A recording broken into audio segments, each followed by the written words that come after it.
54 घंटों के लिए हो जाइए सावधान। किन पर भारी 2 अगस्त से 2.25 दिनों का समय। मीन में शनि चंद्रमा की कष्टकारी युति का निर्माण। अब की बार क्या करे क्या नहीं, धर्म ज्ञान पर आचार्य मयंक शर्मा जी।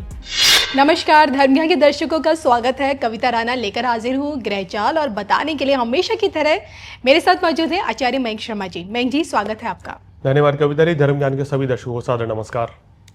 2 अगस्त को विश्व युग यानी कि शनि चंद्रमा की युति, और ये युति कहीं और नहीं बल्कि मीन राशि में बनने जा रही है और इसका असर 54 घंटों तक रहेगा। और ये 54 घंटे किन 3 राशियों के लिए भारी हैं, किस प्रकार से भारी है, इसी पर आज बात होगी। सबसे पहले विश्व योग को इतना खतरनाक क्यों माना गया है? जब विश्व योग होता है तो क्या कुछ झेलना पड़ जाता है? 54 घंटों के लिए ही सही, पहले ये समझ लेते हैं। बताएं मयंक जी। देखिए, विश्व योग अगर देखा जाए तो महीने में एक बार कम से कम जरूर बनता है, 2 बार भी बनता है जब शनि की चंद्रमा पे सप्तम दृष्टि पड़ती है। तो विश्व योग में क्या रहता है, शनि चंद्रमा की युति मानसिक तनाव का कारण बनती है। और चंद्रमा जब पीड़ित होते हैं शनि के द्वारा तो मन मस्तिष्क में कहीं ना कहीं दुविधा बनी रहती है, स्वास्थ्य संबंधी परेशानी रहती है। अशुभ भाव में ये योग बनेगा तो ज़्यादा दिक्कत आपको इन 2-2.25 दिन में रहेगी। किसी भी कार्य में मन नहीं लगेगा, या इस दौरान अगर हम कोई डील कर लेते हैं फाइनल तो उसमें नुकसान होने की भी आशंका रहती है, या इस दौरान कोई गलत निर्णय ले लिया जाता है, वाद विवाद हो जाते हैं। तो थोड़ा सा संभल के चलने वाली बात कही जाती है। जैसे आप राहु काल को इम्पोर्टेंस देते हैं डेली का राहु काल देख के व्यक्ति इस समय, अगर आज राहु काल है 10 से 11:30 बजे तक, तो व्यक्ति कोई भी शुभ कार्य उस समय टाल देते हैं जो उन चीज़ों को मानते हैं। तो इसी तरह विश्व योग के दौरान भी अगर थोड़ा सा सावधानी रख के चली जाए तो कोई बड़ी दिक्कत, बड़ी परेशानी नहीं रहती है। लेकिन इस दौरान ये ज़रूर देखा गया है, मेरा अपना अनुभव है, लोगों से मैंने पूछा भी है कि 12 राशियों के ऊपर कुछ ना कुछ मानसिक तनाव, परेशानी, दुविधा रहती ही रहती है। बिल्कुल। तो विश्व का असर इस बार किन 3 राशियों पर होने वाला है, इस पर अब हम मयंक जी से जानते हैं। तो मयंक जी, 3 राशियां हैं जो आपने पहले बताई थी, वो 3 राशियां कौन कौन सी हैं? देखिए, मेष राशि है, 12वें भाव में विश्व योग बनेगा तो खर्च की अधिकता रह सकती है, अनचाही यात्रा करनी पड़ सकती है, स्वास्थ्य संबंधी परेशानी अचानक से महसूस करेंगे।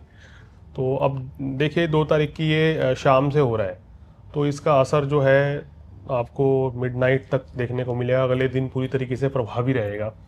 तो कहीं ना कहीं आपको पॉजिटिव रहने की ज़रूरत है, नेगेटिविटी से दूर रहें, काम को लेके कोई लापरवाही ना करें।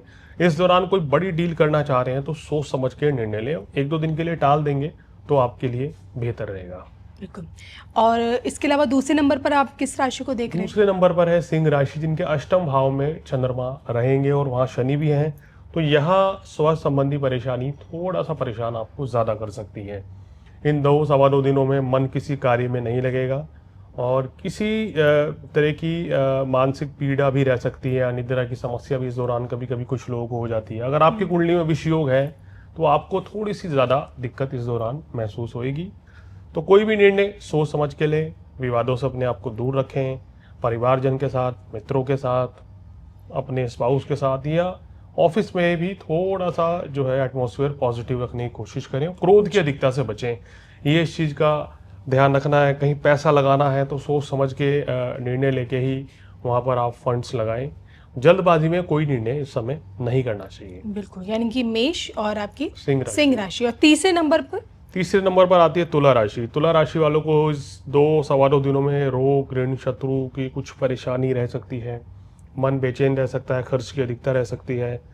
कार्य व्यवसाय में देखेंगे कोई ना कोई गलती आपसे हो सकती है, तो यहाँ पर अलर्ट होकर काम करना चाहिए आपको। लापरवाही ना करें। किसी भी तरह का वाद विवाद इस समय आप टालेंगे तो आपके लिए बेहतर रहेगा। और सबसे इम्पोर्टेंट चीज़ क्या है कि इस दौरान वाहन इत्यादि भी आपको संभल कर चलाने की ज़रूरत है। तो ये 3 राशि वाले अगर थोड़ा सावधानी पूर्वक चलेंगे तो कोई ज़्यादा बड़ी परेशानी, कोई ज़्यादा दिक्कत नहीं आएगी। हालांकि जब जब माह में शनि चंद्रमा की युतियाँ, दृष्टियाँ पड़ती हैं तो हमारे मन मस्तिष्क पे इसका असर पड़ता है। जब चंद्रमा पीड़ित होगा कविता जी, तो व्यक्ति के अंदर निर्णय लेने की क्षमता कमजोर पड़ जाती है। आप दुविधा में रहते हैं, ये कार्य भी करना चाहिए या नहीं करना चाहिए, या जल्दबाजी में आप किसी की सलाह मानकर गलत निर्णय ले बैठते हैं। और इस दौरान मन जो है ज़्यादा पीड़ित रहता है, तो भगवान शिव की आराधना करना आपके लिए बहुत अच्छा रहता है। और शिवलिंग पर कच्चा दूध शहद चढ़ाएंगे तो विशेष लाभ मिलेगा।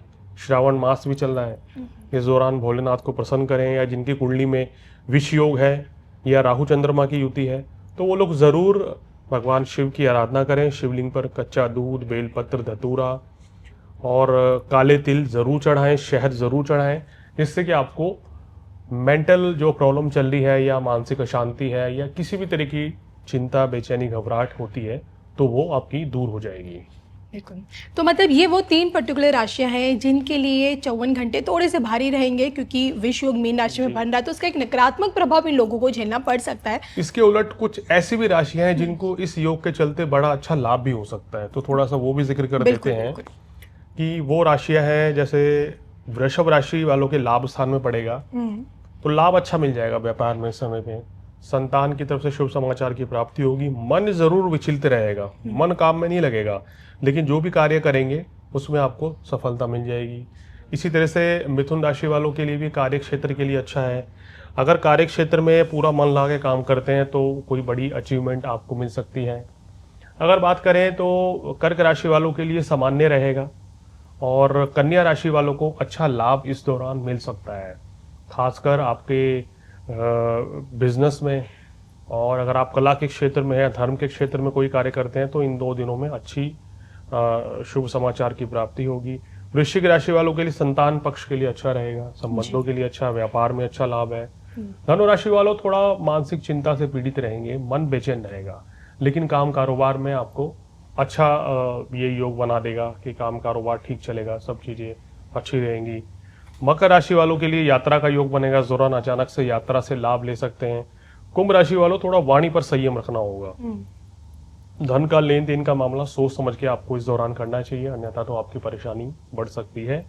मीन राशि वालों की राशि में ही ये योग बनेगा जी, तो खटपट थोड़ी सी बढ़ सकती है, कभी मूड बहुत अच्छा रहेगा, कभी मूड स्विंग होगा, इस तरह की सिचुएशन रहेगी। और गृहस्थ जीवन में भी थोड़ा सा अप्स एंड डाउन रह सकते हैं, लेकिन काम कारोबार के लिए, नौकरी के लिए ये योग अच्छा है। तो कहना चाहिए कि इसका अच्छा और बुरे जो है दोनों परिणाम मिलते हैं, दोनों का इम्पैक्ट, लेकिन 3 राशियों के लिए थोड़ा सा ये ज्यादा दिक्कत बढ़ा सकते हैं। बिल्कुल। तो मैं जी देखिए, समय तो बहुत ही एक लिमिटेड है, बहुत छोटा समय है, तो क्या इस समय भी उपाय किए जा सकते हैं? बिल्कुल, जैसे हमने बोला कि भगवान शिव की आराधना करें, शिव चालीसा का पाठ करें, शिवलिंग पर बेल पत्र, कच्चा दूध, शहद चढ़ाएं तो विशेष लाभ मिलेगा और किसी तरह की कोई बड़ी परेशानी, बड़ी दिक्कत नहीं रहेगी। बिल्कुल। मुझे मयंक जी को दोनों को अनुमति दीजिए। नमस्कार।